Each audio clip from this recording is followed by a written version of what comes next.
este culto en las manos de nuestro buen Dios. Aleluya. Y le vamos a dar a Él en esta noche toda la gloria y toda la honra y toda la alabanza como Él solamente se merece. Aleluya. Bendito sea el nombre de nuestro Dios. Aleluya. Dígale: Señor, bendice mi vida, Padre. Lléname de tu presencia. Aleluya.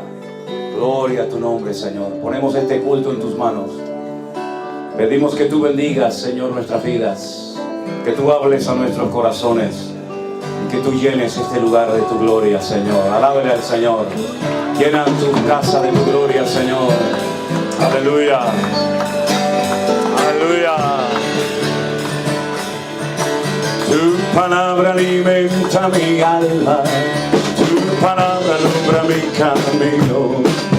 Tu palabra guía mis pasos de noche y de día. Aleluya. Tu palabra convierte el alma. Tu palabra fortalece mi fe.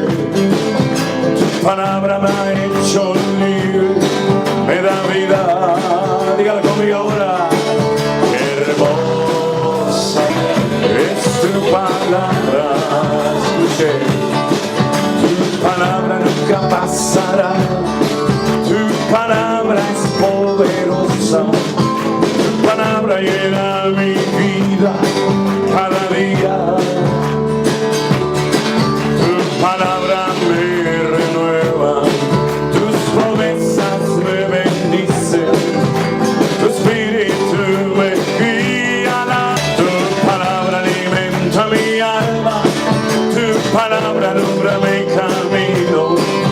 Tu palabra guía mis pasos de noche y de día. Tu palabra convierte el alma. Tu palabra fortalece mi fe. Tu palabra me ha hecho libre, me da vida. ¡Qué hermosa! ¡Qué hermosa! Tu palabra más dulce.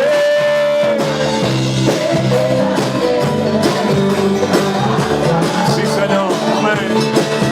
Qué hermosa es tu palabra.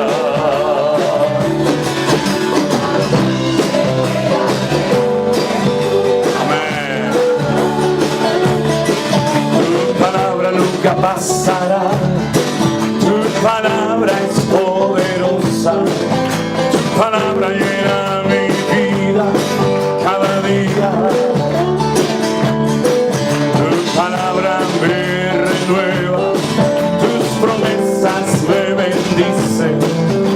Tu espíritu me guía a la verdad. ¡Oh! Qué hermosa es tu palabra. Más dulce que la miel. Sí, Señor. Esa es tu palabra. Más dulce que la miel. Tu palabra. ¡Vamos! Qué hermosa es tu palabra. Más dulce que la miel. es tu palabra. ¡Vamos! Qué hermosa es. Más dulce que la miel es tu palabra. Que hay hambre de Dios. Hay hambre de la palabra. Cuando gente me dice: he conducido 10 horas, 12 horas, 3 días, vengo de este sitio, vengo del otro, yo digo: Señor, esto significa que hay hambre de la palabra de Dios en el pueblo de Dios, ¿sabe? Miren, cuando la gente dice: hermano, es que yo lo felicito y lo admiro y no sé qué y no sé cuánto, porque usted predica de la Biblia, no se sale de la palabra, usted predica la sana doctrina. Hermano, ¿y qué mérito hay en eso? ¿Qué mérito hay en que un pastor predique de la Biblia? Pero parece como que somos una especie en peligro de extinción, ¿no? El pastor predica la Biblia. Bueno, mijo, ¿y qué quiere que predique? ¿Del periódico de hoy o qué? Pero lamentablemente, en muchos lugares ya no se predica prácticamente de la Biblia. Son mensajes de motivación, mensajes de ánimo. Usted será bendecido y Dios está con usted, Dios le va a prosperar. Y es como un mensaje muy light, ¿no? Un mensaje por encima de la cabeza de la gente. Y a veces, yo no tengo la costumbre de escuchar a nadie, pero a veces he visto algún video que me mandan y veo que se predica un mensaje, pero apenas se toca la Biblia. Apenas se toca la palabra de Dios. Y no dice que la fe viene por oír y por oír la palabra de Dios. Pues entonces prediquemos de la Biblia para que la fe del pueblo de Dios sea una fe firme, una fe robusta. Y cuando vengan luchas y dificultades en la vida, usted tenga algo a lo que agarrarse. Y habrá un ancla más segura en la vida que tener la palabra de Dios en nuestra vida, ¿verdad? Por lo tanto, hermanos, que el Señor nos ayude a no desviarnos ni un milímetro de la palabra de Dios. Que Dios nos libre, porque muchos empezaron predicando la palabra y después se torcieron, se les subió la fama o el éxito, yo no sé, a la cabeza, y se olvidaron de que nuestra responsabilidad y nuestra prioridad más importante en la vida es predicar la sana doctrina al pueblo de Dios. Pero también ustedes, ese es mi deber, esa es mi responsabilidad. Pero también ustedes tienen el deber y la responsabilidad de escudriñar las Escrituras, de no tragarse todo lo que oyen en un púlpito, de leer la palabra de Dios, como aquellos que me hizo una vez gracia, porque oí una vez a un predicador que decía, hermanos, no sean como los de Berea. ¿Se acuerdan que dice que Pablo estuvo en Tesalónica, predicaba y todo bien? Pero cuando dice que descendió, cuando fue a una población, a una localidad llamada Berea, dice que allí los judíos que le escuchaban eran más nobles y escudriñaban cada día en las Escrituras para ver si estas cosas que Pablo les enseñaba aparentemente nuevas coincidían, concordaban con la palabra de Dios y eran como más estudiosos, ¿verdad? No es que fueran gente criticona, sino eran gente que decía, bueno, vamos a ver si la enseñanza que usted nos ha traído hoy es bíblica, y si es bíblica, amén. Pero si no es bíblica, lo lamentamos mucho, usted en este púlpito nunca más tendrá cabida, ¿verdad? Y entonces escuchaba un predicador que decía, no sean como los de Berea, que todo lo cuestionan y todo lo miran a la luz de la palabra de Dios para ver. Y yo digo, pero si hay que felicitar a los de Berea, no estar en contra de ellos. ¿Qué quiere? Gente bruta, gente que diga sí, sí, sí, pastor, sí, amén, amén, sin saber lo que dice, lo que no dice, lo que es o lo que no es. Fíjense qué interesante es saber las Escrituras para no ser engañado y manipulado, que cuando Pablo le escribe, por ejemplo, la primera carta a los hermanos de Corinto, dice que cuando se manifiestan en la congregación ciertos y determinados dones espirituales, dice que los demás juzguen, pero juzguen en el buen sentido de la palabra. Juzguen para decir, perdone hermana, eso que usted ha dicho, perdone hermano, eso que usted ha enseñado, eso no es bíblico. Yo le voy a poner un ejemplo. Una vez fui a una iglesia, yo tenía que predicar en esa congregación, y delante de mí había una señora que en medio de la alabanza se pone en pie y dice, así dice el Señor, pueblo mío. Claro, cuando dice una señora, así dice el Señor, pueblo mío, todo el mundo se pone firme, ¿no? Diciendo, a ver qué va a decir el Señor. Y dice, ustedes, los pentecostales, era una iglesia pentecostal, ustedes, los pentecostales, son mis favoritos. Claro, la gente de la iglesia que era pentecostal saltaba como las cabras sobre una pata, ¿no? Y dice, wow, mira lo que nos dijo el Señor. Y yo decía para mí, digo, bueno, de un momento a otro el pastor se subirá al púlpito y dirá, hermana, hágame el favor, tome asiento y no diga estupideces. O de otra manera más suave, ¿no? Yo lo digo Pero no, al contrario, dijo, hermano, digamos amén a la palabra que el Señor nos ha hablado en esta mañana. Y yo decía, pero qué relajo es este. ¿Cómo la iglesia ha caído en el error de decir amén a todo? ¿Pero qué es eso de que Dios tiene favoritos? Cuando la Biblia dice, no hay que ser muy listo para saberlo, que Dios no hace acepción de personas. ¿Y dónde está la palabra, por ejemplo, pentecostal en la Biblia? Bautista sí sale, pero cuidado porque le cortaron la cabeza. Yo digo, usted dice, no, yo soy bautista. Digo, pues tengan cuidado, no le vayan a cortar la cabeza. Bueno, hermanos queridos, Dios nos ha dado la gran bendición. Tuvimos que aprender a trabajar y a movernos en todo tipo de ambientes. En ambientes ultrapentecostales, en ambientes ultraconservadores, con gente que van en una línea doctrinal, con gente que va en otra línea. Pero el Señor nos ha dado gracia y nos ha permitido poder trabajar y colaborar y predicar con hermanos que alaban al Señor de una forma diferente, pero no todo el mundo tiene que ser como nosotros. Amén, hermanos. Y una de las cosas hermosas, y yo no me cansaré de decirlo, creo que lo decía anoche en la cena, ¿verdad, chicos? Que una de las cosas hermosas de la iglesia virtual es que es capaz de aglutinar, por ejemplo, en este salón o en un hotel o donde sea, a hermanos que no se conocían, hermanos de diferentes iglesias, de diferentes denominaciones, y ver cómo somos capaces de unirnos, dejar a un lado las diferencias que siempre las ha habido y siempre las va a haber a lo largo de la historia, es así, pero somos capaces de unirnos juntos alabando a nuestro Dios. Miren, por ejemplo, el ejemplo de estos muchachos, de estos músicos. Ellos no son todos de una misma iglesia, ¿verdad?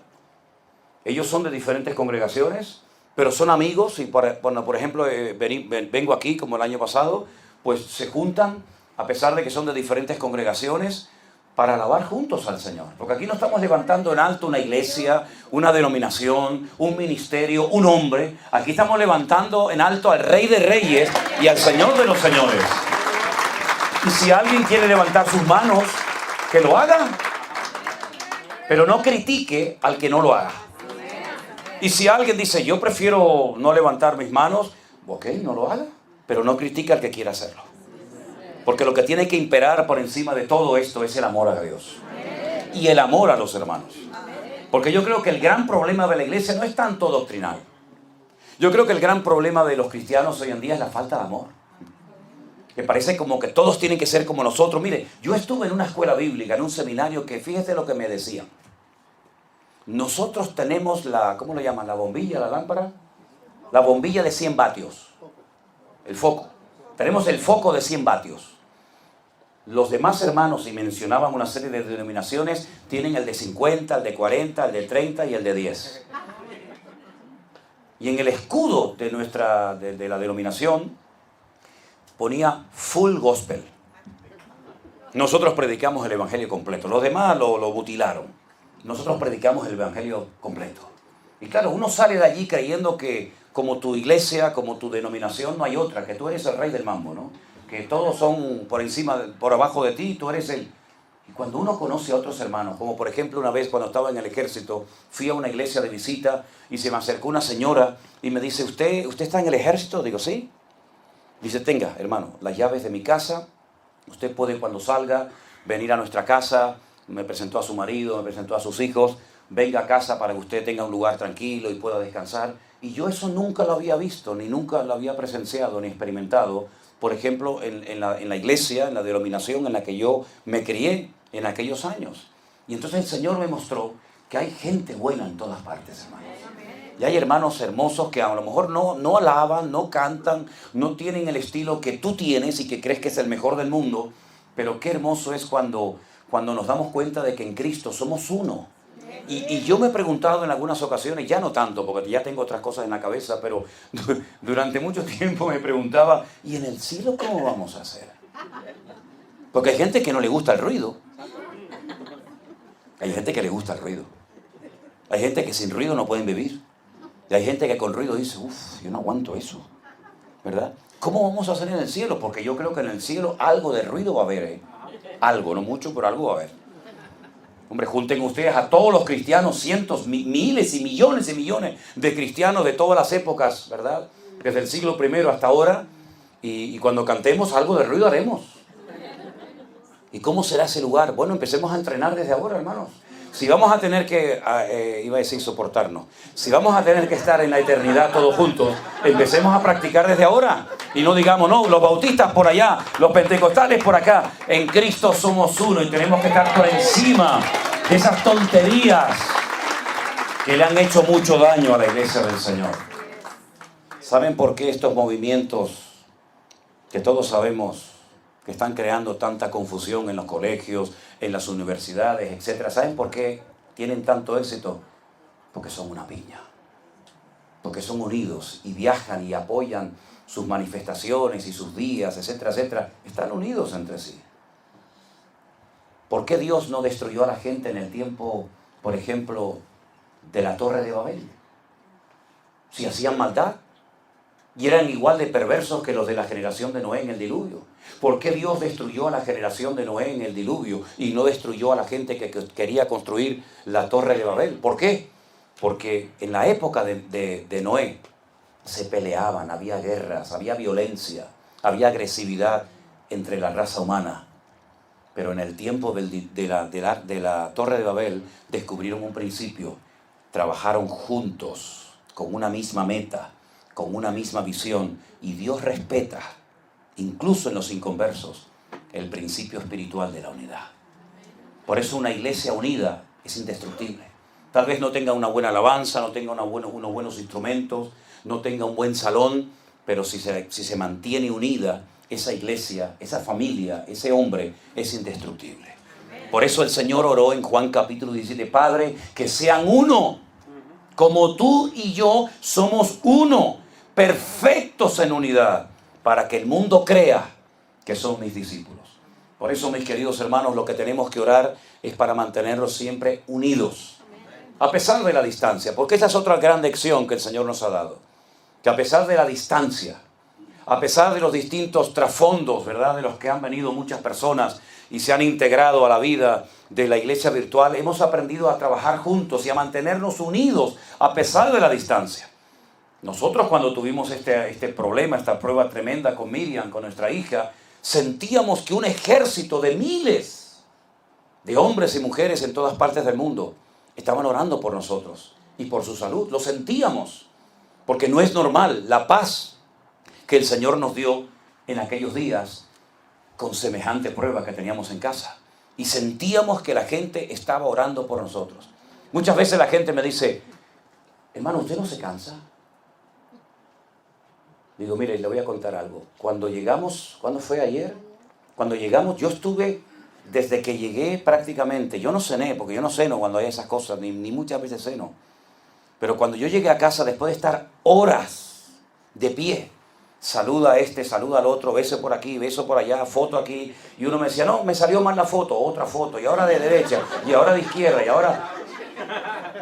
Cuando yo toda mi vida he odiado las fotos, porque no me han gustado, pero bueno, ahora el Señor me dio la vuelta a la tortilla, ¿no? Cuando yo llegué a casa, después de horas de estar de pie, le dije a Cristina, ¿sabes una cosa? No estoy nada cansado.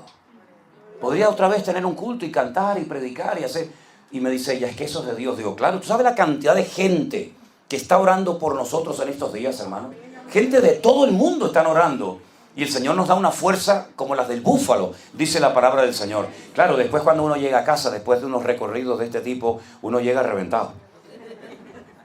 Así que no dejen de orar cuando me vayan, sino sigan orando para que no pegue no pegue el bajón. Pero gracias de verdad, de todo corazón, a todos los que oran cada día por nosotros. Y toda la gloria y la honra se la lleva el Señor. Aleluya. Gloria a Dios. Gloria a Dios. Miren, quisiera leerles unos versículos en esta noche. Disculpen a los que están de pie. Pero bueno, así saben lo que es estar de pie. En el libro de los Hechos, que lo escribió Lucas, el mismo que escribió el Evangelio, este hombre era muy detallista, se daba cuenta de cosas que, por ejemplo, Mateo no cuenta, o Marcos. Lucas es una persona que nos cuenta cosas que uno dice, fíjate en lo que se fijaba Lucas. Por ejemplo, ¿no? Dice que cuando llegaron al aposento alto había 120 personas. Y uno dice, ¿qué tiene que ver? Pero es que él sabía que el día de la ascensión de Cristo habían visto al Señor ascender 500 hermanos a la vez. Pero cuando llegaron al aposento alto una semana más tarde, solamente había 120. Se habían apartado 380 por el camino. Y eso lo cuenta Lucas, y eso tiene una explicación. Y te das cuenta que Lucas se da cuenta de detalles y de cosas realmente tremendas. Y una de las cosas que le llamó la atención a Lucas, que la cuenta en su libro, es cómo eran nuestros hermanos en aquella época, cómo eran los cristianos en aquellos primeros días, en aquellos primeros años de la iglesia primitiva en Jerusalén. Y presta atención, dice la Biblia en el libro de los Hechos, capítulo 2, el verso 43, que sobrevino temor o respeto a toda persona y muchas maravillas y señales eran hechas por los apóstoles. Y todos los que habían creído estaban juntos, como el Salmo 133, ¿verdad? Juntos, en armonía. estaban juntos y tenían en común todas las cosas. Eso es lo que es comunión. Es una unión en común. Estaban juntos todos. Vendían sus propiedades y sus bienes y los repartían a todos según la necesidad de cada uno. Y perseverando unánimes cada día en el templo, porque aún no había sido destruido, partían el pan en las casas y comían juntos con alegría y sencillez de corazón, alabando a Dios y teniendo favor con todo el pueblo. Y el Señor añadía cada día a la iglesia los que habían de ser salvos. Qué tremendo, ¿no? Así eran nuestros hermanos en aquellos primeros días cuando había recién nacido la iglesia. Seguían yendo al templo. Prácticamente el 100% de la membresía de la iglesia primitiva eran todos judíos. Todavía no había llegado el evangelio a los gentiles, es decir, a los que no eran judíos. Y ellos seguían yendo al templo porque el templo estaba en Jerusalén, ellos vivían en Jerusalén y el templo era el centro religioso de la época. Los sacrificios. Ellos, no dice que ellos iban a hacer sacrificios, sino que dice que subían al templo a orar, porque era lo que se conocía en aquel tiempo como la casa de Dios, el lugar donde Dios había depositado su gloria, y ellos subían 3 veces al día a orar. Esas 3 veces que subían al templo a orar, por la mañana se llama Shaharit, por la tarde se llama Arbit y por la noche se llama Minjá, o la Minjá y Arbit. Eran las horas de los sacrificios y la gente subía al templo a orar. Pero dice la Biblia que no solamente subían al templo a orar, sino que en las casas también hacían algo muy interesante. Y a mí me llama la atención que no solamente relata lo que hacían de puertas para afuera, como por ejemplo ir al templo a orar, sino lo que hacían de puertas para adentro. Porque a veces hay como un divorcio entre lo que somos de puertas para afuera y lo que somos de puertas para adentro. Y parece como que somos 2 personas, ¿no? Como esos que tienen bipolaridad y se comportan de una manera por el día y de una manera diferente por la noche. Vamos a la iglesia, cantamos, alabamos al Señor, oímos su palabra, somos muy amigables, muy amorosos, pero luego cuando entramos a casa el ángel se convierte en demonio. Y se va toda la amabilidad, se va toda la espiritualidad. La casa, en vez de ser un centro de entrenamiento y de adoración para el Señor, es todo lo contrario, ¿verdad? Pero en el templo, en la iglesia, somos otra persona. Y Lucas lo que refleja aquí es que ellos eran iguales, dentro y fuera. Cuando los veían y cuando no los veían, en el templo y en sus casas. Ahora, nosotros interpretamos como cristianos a veces la Biblia de una forma incorrecta. Y por ejemplo, cuando leemos que ellos partían el pan en las casas, ¿qué es lo primero que nos viene a la mente? Cuando decimos partían el pan, celebraban la Santa Cena, ¿verdad? Pues no es así.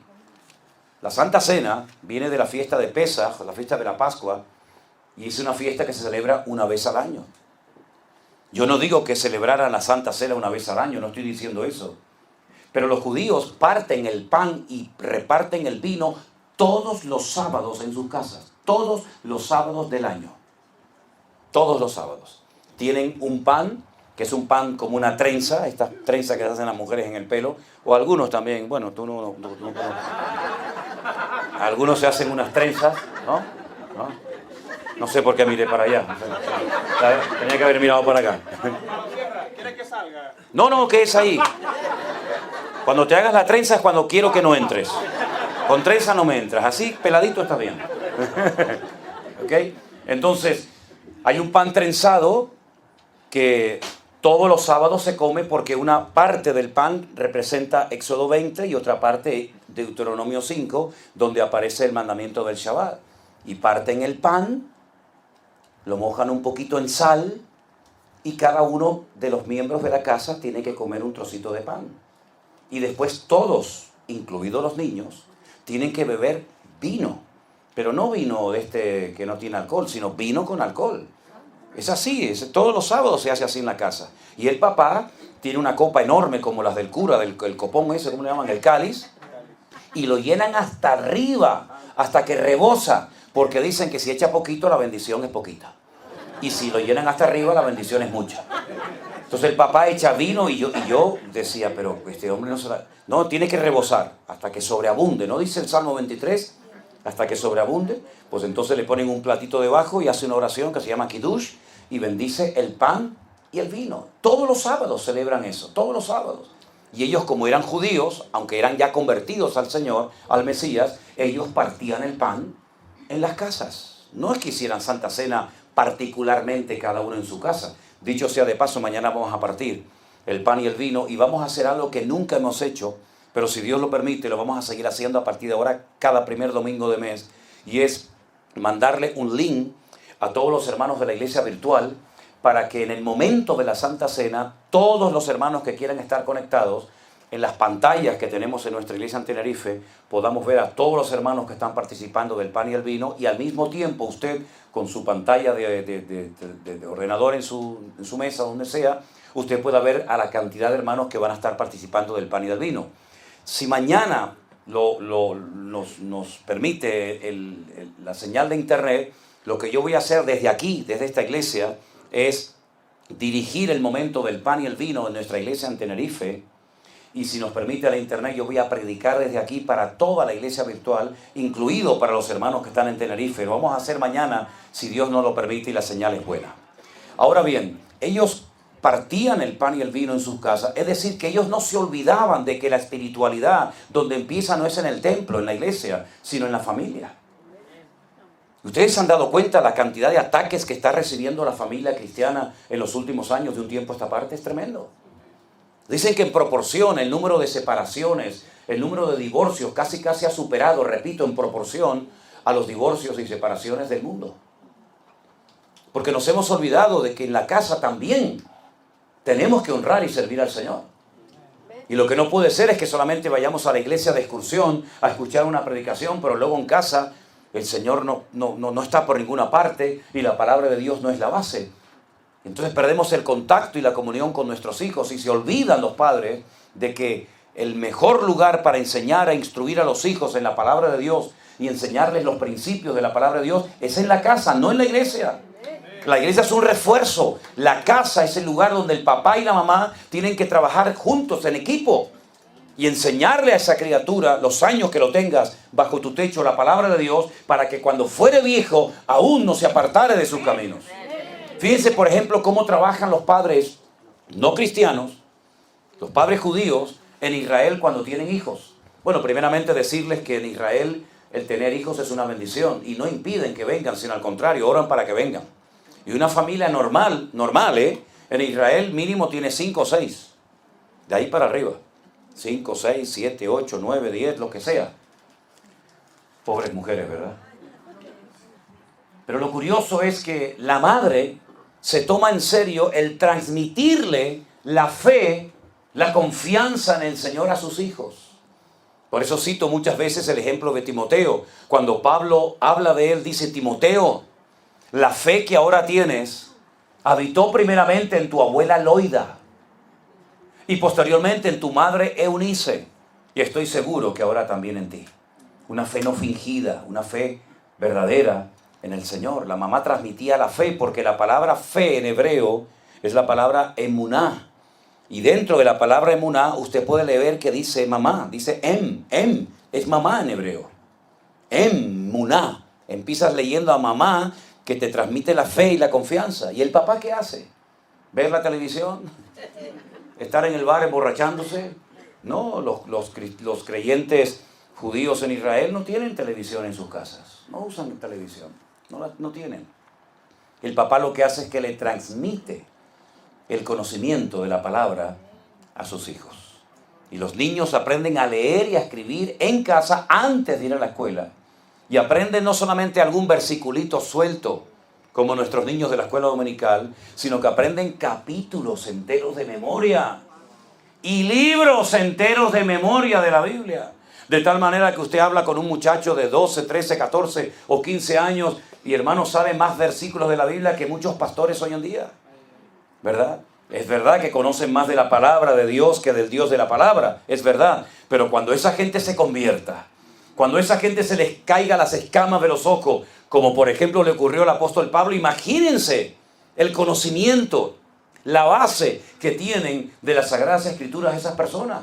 Por eso ustedes, cuando leen, por ejemplo, y hago un paréntesis, en el libro del Apocalipsis, cuando el Señor decide escoger a 144,000 de ellos a 144,000 judíos, 12,000 de cada tribu, en 3 años y medio evangelizan el mundo, cosa que la iglesia no ha hecho en 2000 años. Porque son personas que tienen un tremendo y profundo conocimiento de la palabra de Dios, ¿se da cuenta? Por lo tanto, los discípulos, la iglesia primitiva, es verdad que iba al templo, iban a orar, pero también en las casas practicaban la fe que decían tener en el Señor. ¿Cómo está su vida espiritual, su vida cristiana dentro del hogar? ¿Es el Señor el dueño de esa casa o quién es? ¿Es verdaderamente su hogar un lugar donde sus hijos aprenden la palabra de Dios, aprenden a orar, aprenden primeramente los primeros textos de la Biblia? ¿Es verdaderamente así? ¿O su casa es un caos y su casa es un desorden? Fíjense qué importancia le da el Señor a la familia, al hogar, que cuando, por ejemplo, alguna persona quiere ser diácono, es decir, un servidor dentro de la iglesia del Señor, una de las cosas que menciona, dentro de otras muchas, es que sus hijos sean convertidos. Cuando alguien quiere ser pastor, pues más todavía. Dice, pues el que no sabe gobernar su casa, ¿cómo va a gobernar? ¿Cómo va a dirigir y a presidir la casa del Señor? Por lo tanto, su prioridad no es el ministerio. Su prioridad no es su trabajo, hermano. Su prioridad son sus hijos, su familia y su matrimonio. Y hay un tiempo corto, pasa volando, cuando te das cuenta, uy, el muchacho se me hizo adolescente, se me hizo joven. Y la presión que los muchachos reciben hoy en día, no la recibimos nosotros cuando éramos jóvenes, cuando éramos adolescentes. Hoy en día reciben una presión, unas enseñanzas, unos antiprincipios terribles. Y después se produce ese choque, ¿verdad? Entre lo que aprendieron en casa, si es que lo aprendieron, lo que aprendieron en la escuela, en la iglesia, en la escuela dominical, si es que lo aprendieron, como por ejemplo cuando llegan a la universidad. Muchos chicos abandonan los caminos del Señor. ¿Por qué? Porque no tenían base, no tenían suficiente conocimiento como para decir, el hombre no viene del mono. Tú a lo mejor sí. Pero el hombre no viene del mono. De hecho, la teoría de la evolución, Darwin nunca dijo eso. Darwin nunca dijo que el hombre viene del mono. Si hay un eslabón perdido que no aparece, que por supuesto que no va a aparecer. Por lo tanto, es una de las tantas teorías. Y cuando llegan a la escuela y se encuentran que si el Big Bang y se encuentran con todo esto, no saben explicar, y la verdadera ciencia no contradice a la Biblia, ni la Biblia contradice a la verdadera ciencia, sino que tenemos que enseñarle principios de apologética, que es la ciencia que nos ayuda a la defensa correcta de nuestra fe. No dice la Biblia, hermanos, estad siempre preparados. ¿Para qué? ¿Para discutir? No, para presentar defensa con mansedumbre y reverencia ante todo aquel que demande razón de la esperanza que está en vosotros, ¿verdad? Pero ¿cómo dice la Biblia una edad y la ciencia dice otra edad de millones de años? ¿Pero quién dice la verdad, la Biblia o la ciencia? Los dos. Los dos tienen razón. Lo que pasa es que la forma de medir el tiempo de la Biblia y el punto de partida de la Biblia es diferente al punto de partida de la ciencia, pero no están peleados el uno con el otro, ¿verdad? Por lo tanto, esas cosas tienen los muchachos que saberlas para que cuando lleguen a sus escuelas, a sus universidades, no sean confrontados, no sean avergonzados, sino que puedan marcar una diferencia, como por ejemplo José, sin pastor, sin Biblia, sin amigos, sin nada, fue capaz de mantenerse firme en la presión terrible que experimentó los años que estuvo hasta preso en Egipto.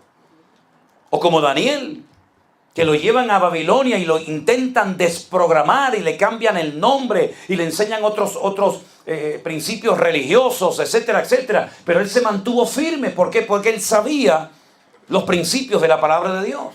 Y nosotros vamos a ser atacados en nuestra fe. Sobre todo los muchachos, los jóvenes, cuando van a las universidades, cuando van al ejército. Por ejemplo, el otro día estuve en una población de Israel que fue comprada hace muchos años por hermanos cristianos de Finlandia y construyeron cabañas de madera muy lindas donde se puede acampar, y hicieron un hotel y etcétera, y allí hacen retiros, hacen campamentos, hacen reuniones, y me llevaron un día a ese lugar que se llama Yad Shemona, y allí había una concentración de jóvenes creyentes militares. Todos los que estaban allí eran soldados, estaban en el ejército. En Israel, como saben ustedes, el ejército es obligatorio, tanto para mujeres como para hombres. Los hombres van 3 años, las mujeres van 2, y la presión que reciben es tremenda, y decían que hasta el 80% de los jóvenes creyentes que ingresaban en el ejército, se apartaban de los caminos del Señor y nunca más volvían. Y entonces los pastores se alarmaron y dijeron, hay que preparar, hay que entrenar a los muchachos. Y entonces hacen este tipo de encuentros, primero para que se conozcan, para que sepan que no está solo, sino que hay centenares de jóvenes que están en el ejército y puedan presentar defensa de la fe que dicen tener en el Señor Jesús. Eso es lo que hacían los creyentes, vivían juntos, con sencillez. No hace falta tantas cosas para ser feliz, hermanos, porque teniendo a Cristo, tenemos lo más importante de la vida. Yo conozco gente que tiene tantas cosas, un patrimonio tan inmenso, pero no son felices, no tienen paz en su corazón. Y no hay nada malo en tener cosas. Yo no estoy en contra de eso. Yo cuando veo hermanos que Dios los prospera y los bendice y compran por aquí, compran por allá, gloria a Dios, me alegro mucho, hermano. Pero que no te olvides que la estabilidad y la confianza no la tienes que depositar en lo que tienes, sino en lo que eres. Y lo que eres es un hijo del Rey de Reyes y Señor de los Señores. Gloria a Dios. Y algo que destaca el libro de los Hechos y que Lucas lo menciona, es que dice que no había necesidades entre ellos. Eso me llama mucho la atención, lo dice en el verso 45. Vendían sus propiedades, sus bienes, y los repartían a todos según la necesidad de cada uno. Y si vamos al capítulo 4, un poquito más adelante, dice, la multitud de los que habían creído, versículo 32, era de un corazón y de un alma. Ninguno decía ser suyo propio nada de lo que poseía, sino que tenían todas las cosas en común. Una vida comunitaria, sin egoísmo, sin avaricia, esto es mío, no me lo toques, ¿verdad?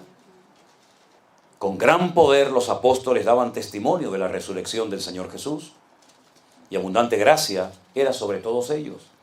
Así que no había, escucha esto, no había entre ellos ningún necesitado, porque todos los que poseían heredades o casas las vendían y traían el precio de lo vendido y lo ponían a los pies de los apóstoles y lo repartían a cada uno según su necesidad. No era obligatorio, no era un mandamiento de la iglesia que tenían que traer sus propiedades, sus riquezas. No, era algo que salía, brotaba de corazones generosos, de corazones solidarios. Pero lo que me llama la atención no es tanto esto, sino que dice que entre los hermanos de la iglesia, y eran miles, recuerden que el día de Pentecostés se convirtieron 3,000 varones, sin contar mujeres y niños. Mira, cuando en una reunión hay 3,000 hombres, multiplica como mínimo por 2 el número de mujeres. Siempre es así. Siempre es así, siempre hay más mujeres que hombres. Y niños ni te cuento, y más en aquella cultura, donde tener niños era tan normal. Días más tarde dice que se convirtieron otros 5,000, ya son 8,000 hombres, sin contar mujeres y niños. Estamos hablando de multitudes enormes de gente. Y no había necesitados entre ellos. ¿Y cómo puede ser eso? Bueno, a mí me llama la atención que cuando Pablo se convierte al Señor y prácticamente a los pocos años ya comienza a predicar y a viajar por todas partes predicando la palabra, la Biblia dice que un día subió a Jerusalén.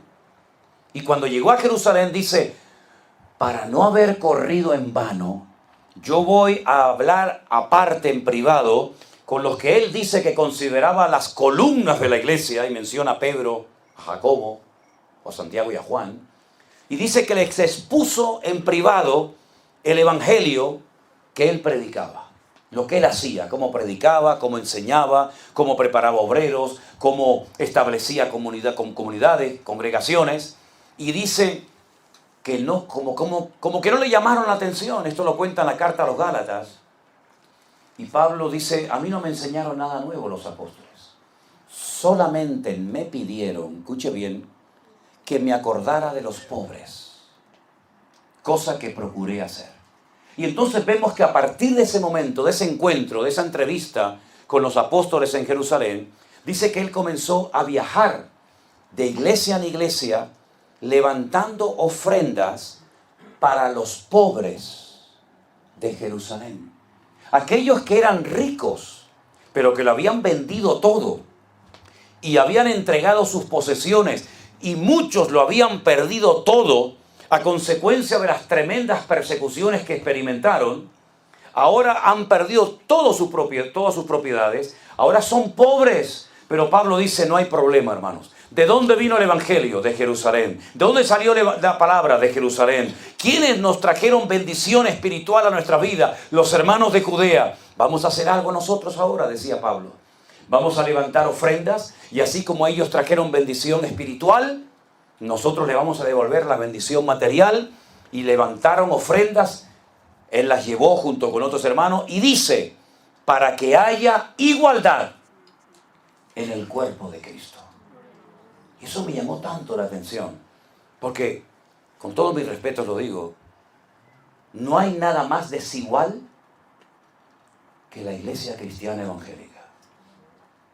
Encuentras hermanos que les sobra de todo, y hermanos que no tienen ni para poder venir a una cena a escuchar una palabra. Y uno dice, Señor, ¿realmente eso es lo que tú has diseñado para tu iglesia? Que uno tenga de todo y no sabe ni lo que hacer, ni dónde meter tantas cosas. Y que otros hermanos a veces no tienen a lo mejor ni para tomar el autobús o lo que sea para poder ir a un lugar a escuchar la palabra. Yo creo que debemos de orar para tener un corazón generoso. Y para que no seamos avariciosos. Porque les recuerdo lo que dice la palabra, que la raíz de todos los males no es el dinero.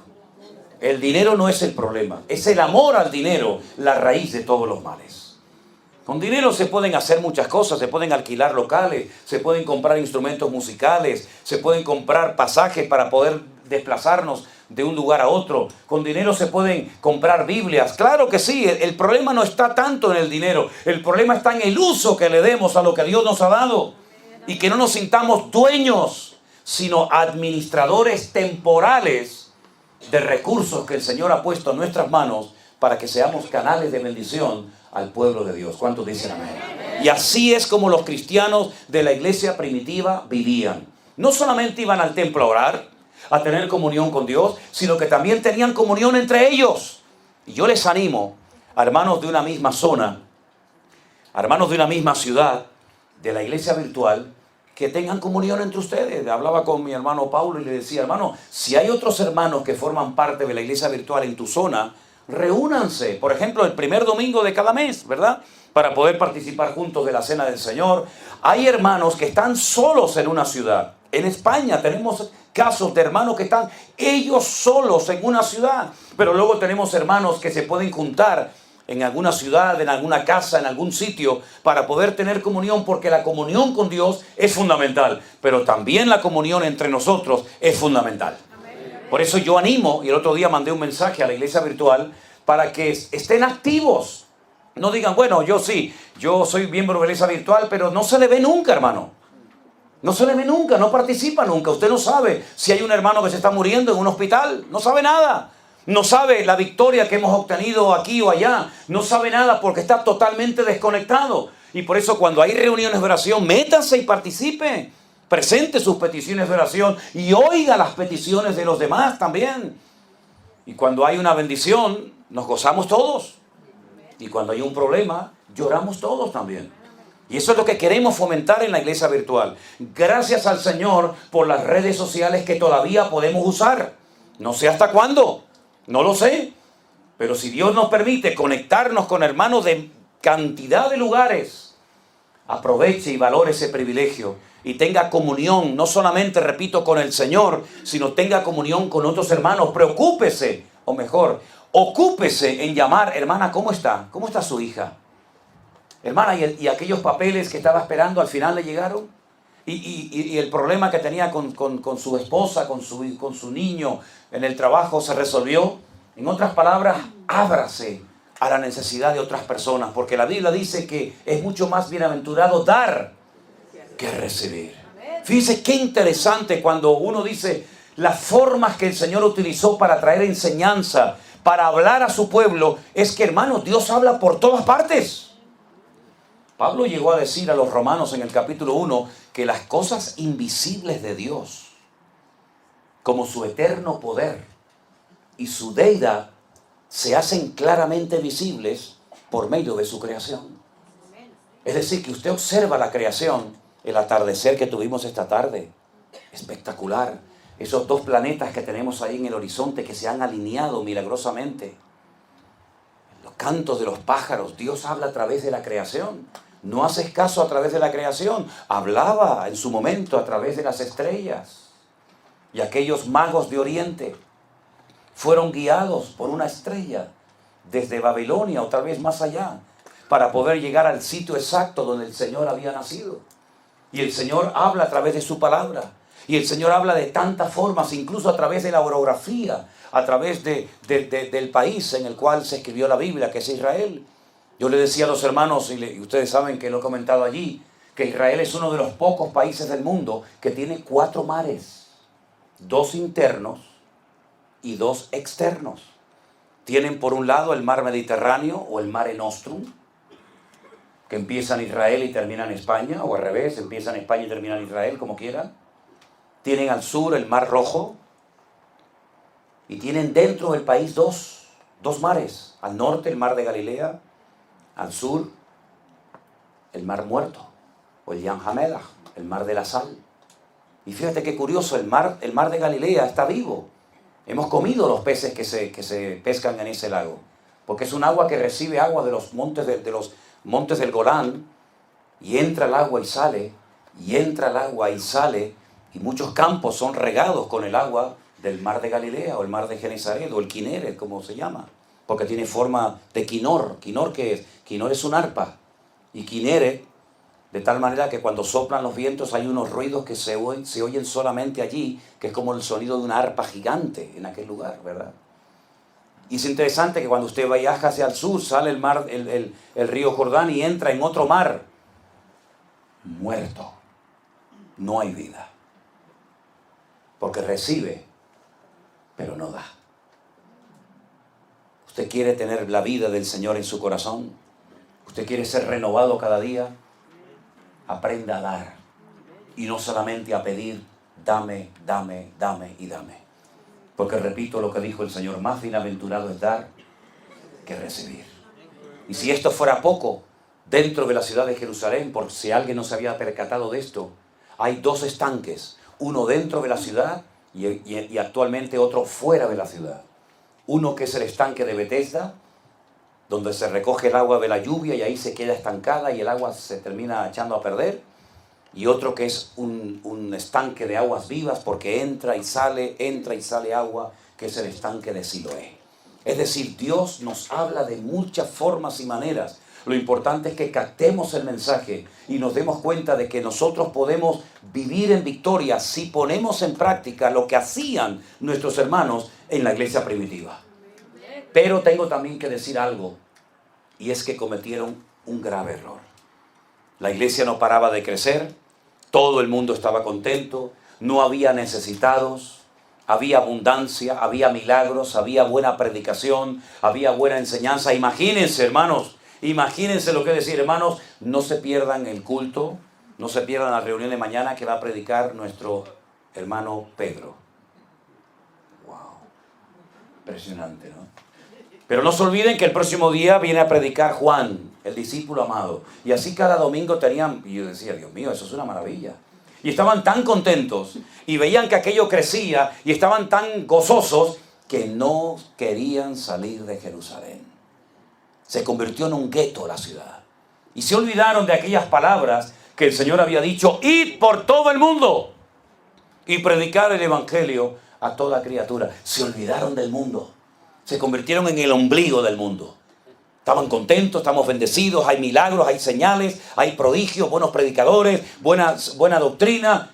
¿Y el mundo? El mundo estaba muriendo sin Cristo. Los samaritanos, los del norte, en Europa, en otros confines de la tierra, hasta que al final, ¿qué hizo el Señor? Sacudió el avispero. Mandó una persecución. Comenzaron a morir personas. Por ejemplo, un diácono de la iglesia apedreado, Esteban. Por ejemplo, Santiago, que murió, etcétera, etcétera. Y vino una tremenda persecución contra la iglesia primitiva y tuvieron que salir todos corriendo.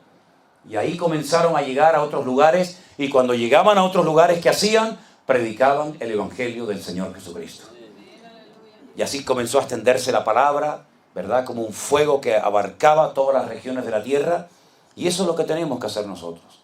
Gloria al Señor por las bendiciones, gloria a Dios por la comida, Gloria a Dios por los cultos, gloria a Dios por las cenas, gloria a Dios por todo eso. Pero hermanos queridos, no nos olvidemos que no hay que ir muy lejos para encontrar un alma hambrienta y necesitada. Cada día vemos aquí en Las Vegas gente destruida. Es impresionante, ¿eh? Muchísimos. Algunos no se dan cuenta de que están esas personas a punto de morir. Muchos de los que vemos en estos días con ese carrito lleno de telas y de papeles y de basura, muchos de esos muchachos no terminarán el año. Capaz que morirán en unos días, en unas semanas o en unos meses. Y son almas que Dios ha puesto cerca de tu casa, cerca de tu trabajo, para que no pases por delante y decir, bueno, esa es la consecuencia del pecado. Me acuerdo que un día fui a un país de Centroamérica y me llevaron a dar una vuelta por el centro de la ciudad. Y estaba llena de niños. Saben que con el pegamento y todo esto, drogados, sucios, tirados como animalitos. Y yo pasaba por allí y le decía a los hermanos, una pregunta, ¿y qué vamos a hacer con esta gente? ¿Los vamos a dejar así? Me decía, no, siga, pastor, siga. Esto es consecuencia del pecado. Y le dije, no, esto es consecuencia de tu frialdad. Que ya crees que es normal que haya niñitos pequeños en las calles tirados y para ti es normal y luego te subes a un púlpito a predicar la palabra, como me pasó en Kenia, como nos pasó en África cuando fuimos. Nos llevaron a una iglesia enorme, una iglesia muy bonita, fíjate tú, una iglesia grande allí y casi de lujo en la ciudad de Malindi, en Kenia. Pero enfrente de la iglesia había un basurero gigante, enorme, donde había un montón de gente buscando comida, muchas veces en mal estado, niños, animales, perros, aves de carroña. Allí estaba la gente comiendo y la gente entraba bien trajeada y bien vestida al culto. Y ya no sentían, habían perdido la sensibilidad porque era normal ir al culto a cantar a Dios, a gozarnos al Señor y ver a un montón de criaturas muriéndose de hambre enfrente de la congregación. Como me han contado que en Sudamérica o en Centroamérica hay una iglesia muy grande de uno de estos famosos que enfrente de su iglesia tiene un estercolero y la gente buscando comida para comer. Vergüenza nos debería dar como cristianos y como hijos de Dios. Vergüenza nos debería dar. Los discípulos le dijeron una vez al maestro, Señor, dile que se vaya la gente, que se vayan. Ya escucharon el sermoncito, ya escucharon la predicación, tan contentos que se vayan. Porque el lugar en el que estamos no hay recursos, no hay comida, no hay nada. Y el Señor le dijo, no se tiene por qué ir la gente. ¿Por qué se tienen que ir? Denle ustedes de comer. Y se asustaron y dijeron, ¿nosotros? Y el tesorero del grupo o el que sacaba las cuentas dijo, ni 200 denarios, 200 días de trabajo constante llegarían para dar de comer a tantas multitudes. Habían perdido la sensibilidad por la necesidad ajena de la gente. Y muchos cristianos son así. Ya ni sienten ni padecen, les da lo mismo que la gente se muera de hambre, que no tenga trabajo, que pases con tu auto y veas debajo de un puente a un montón de muchachos, de gente mayor, que no tengan donde cobijarse. Es terrible ver cómo la iglesia ha perdido no solamente la pasión por las almas perdidas, sino la compasión por personas que podrían haberse convertido si alguien hubiera ido a llevarles el evangelio del Señor Jesucristo. Así que mis queridos hermanos, no hace falta ir muy lejos ni irse a África para ayudar a gente tremendamente necesitada y desesperada. Ya sé lo que me van a decir, ya lo sé, lo he oído muchas veces, yo también lo he dicho. Es que hay algunos que le ofrecemos ayuda y le ofrecemos la posibilidad de ir a un centro de rehabilitación para curar si no quieren ir. Sí, ya lo sé. Si yo fui director del primer centro de rehabilitación cristiano en España, de Teen Challenge, aquel ministerio que empezó en las calles de Nueva York con el predicador David Wilkinson. Yo era el director de uno de esos centros. Y sé que hay muchos que no quieren ir porque prefieren vivir una vida de desorden, no quieren someterse, no quieren trabajar, no quieren un horario. Ya lo sé, pero también conozco a miles que se han rehabilitado por haber oído el evangelio del Señor Jesucristo. Y tenemos en nuestra iglesia virtual hermanos, y les voy a presentar ahora a un hermano en el congreso en Toledo, Dios mediante, un hermano que estuvo metido en la droga durante años hasta que el Señor lo liberó y fue libre y hoy en día es un siervo de Dios predicando su palabra. Así que mis queridos hermanos, Dios tuvo que mandar una tremenda persecución a la iglesia primitiva porque se habían acomodado y se olvidaron del mundo. Y nosotros no estamos en este lugar para ser el centro de atención. sino estamos en este lugar con un propósito y con una misión. Y la misión es ganar el mundo para Cristo. Y cuando la iglesia se duerme y cuando la iglesia se encierra en sí misma, entonces el diablo dice, esta es la mía, y se apropian del terreno. Y eso es lo que le ha pasado a la iglesia. Esa ha sido la peor desgracia que le ha pasado al cristianismo. En Europa el cristianismo era una potencia, era fuerte. Países como Alemania, Suiza, Inglaterra, el evangelio era algo tremendo. Europa se ha rendido. Muchas de las iglesias cristianas donde antaño se predicaba el evangelio, hoy en día son discotecas o mezquitas musulmanas. ¿Qué es lo que le va a pasar a este país como no despierte dentro de poco tiempo? Y vemos cómo Europa se ha rendido y ya prácticamente el evangelio ni se ve por ninguna parte. Y es tan difícil que un europeo oiga el evangelio y cambie, ¿verdad? Y el Señor trajo una revolución en los países de Latinoamérica, donde millones de hermanos nuestros se convirtieron al Señor y fueron enviados por todas partes del mundo. Y cuántas iglesias se han abierto con hermanos de Honduras, de Guatemala, de México, de tantos lugares, ¿verdad? Así que el Señor nos ayude y abra nuestros ojos para que nos demos cuenta de que estamos con un propósito y tenemos que cumplirlo antes de que sea demasiado tarde. ¿Cuántos dicen amén? Amén. Cierre sus ojos en esta noche, mi querido hermano. Ahí donde está usted. Pídale al Señor. Señor, yo quiero ser un canal de bendición. Vamos a tocar algo suave, ¿sí? Yo quiero ser un instrumento útil en tus manos. Y no una oveja estéril. No un creyente que como un mueble viejo está en una iglesia sentado en una banca 1 año y 2 y toda la vida. Y no se reproduce ni le habla a nadie del amor de Dios. Que el Señor nos sacuda nuestras conciencias, amados hermanos, y nos demos cuenta de que el tiempo se acorta y la iglesia virtual está haciendo una labor que tenía que haber hecho la iglesia presencial, pero se quedó dormida. Y entonces el Señor comenzó a extender su palabra a través de las redes sociales y centenares y miles de personas se han convertido y reconciliado con el Señor porque muchas iglesias locales se olvidaron de predicar el evangelio. Y la tragedia fue cuando nos enterábamos y escuchábamos cada día tantas iglesias que se cerraron durante la pandemia y muchas de ellas lamentablemente nunca se volvieron a abrir. Entonces Dios, viendo ese vacío que había dejado la iglesia presencial, comenzó a utilizar las redes sociales y a través de esas redes muchas personas llegaron por primera vez al conocimiento del evangelio y experimentaron el gozo de la salvación. Hermanos queridos, que Dios nos ayude y abra nuestros ojos para que nos demos cuenta de que la iglesia tiene un propósito y un mensaje que dar al mundo y que lo demos sin ningún temor en el nombre del Señor. Padre, te damos gracias por tu palabra en esta noche. Gracias te doy por cada hermano, cada familia aquí representada entre nosotros. Señor, gracias por lo que has hecho entre nosotros a través de esta red, de este medio de la iglesia virtual. Gracias por tu obra y tu iglesia aquí en Las Vegas. Gracias, Señor, porque ha sido la primera obra que se ha levantado presencialmente en este país. En esta ciudad de perversión, de lujuria, de sexo, de juegos, tú has levantado una luz en medio de tanta oscuridad.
Señor, ayúdanos a extender tu reino y la verdad de Cristo por todas las naciones de la tierra, Señor Jesús. Está bien, está bien. Ayúdanos a despertar a la realidad de que el mundo se pierde sin Cristo y que nosotros tenemos la oportunidad de predicar tu evangelio como nunca antes. Pablo, está bien, está bien. Levantamos nuestras voces en genuina adoración. Nos gozamos hoy aquí, adorando a nuestro Dios. Bendeciré tu nombre eternamente y para siempre. De suprema alabanza eres digno, mi Señor. Es más, levantamos nuestras voces en genuina adoración. Nos gozamos hoy aquí, adorando a nuestro Dios. Bendeciré tu nombre eternamente y para siempre. De suprema alabanza eres digno, mi Señor. Roca mía, salvación.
Hermano, yo les recuerdo, todos los días tenemos de lunes a viernes un pequeño devocional.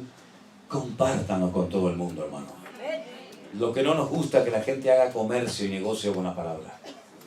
Pero cuando me dicen, ¿puedo compartir el devocional? Claro, hermano, por favor. Si no es mi palabra, es la palabra del Señor. Así que aproveche toda oportunidad, los contactos, los compañeros de trabajo, los amigos, los familiares. Comparta la palabra de Dios sin ningún temor. Es un privilegio el poder compartir la palabra de nuestro Dios. Mañana, Dios mediante, volveremos a estar aquí por la mañana. ¿A qué hora? A las 7 mañana. A las 7. O a las 7 de la tarde como hoy. Ok. A las 7 de la tarde tendremos nuestra última reunión. Nos vamos a despedir de ustedes mañana por la tarde. Descansamos el lunes. Y ya, Dios mediante, el martes salimos de viaje rumbo a San Francisco. Allí estaremos compartiendo la palabra del Señor. Creo que también llevaremos algunas cenas adelante. Creo que también habrá bautismos. Y ya será la última parada por este tiempo. Y vamos a estar orando para que el Señor también nos dé la fuerza y palabra necesaria y suficiente para poder ministrar a nuestros hermanos allí. Nos hemos gozado muchísimo, muchísimo en estos días. Y yo quiero que antes de que nos marchemos, usted salude a todos los hermanos que conoce y a los que no conoce también.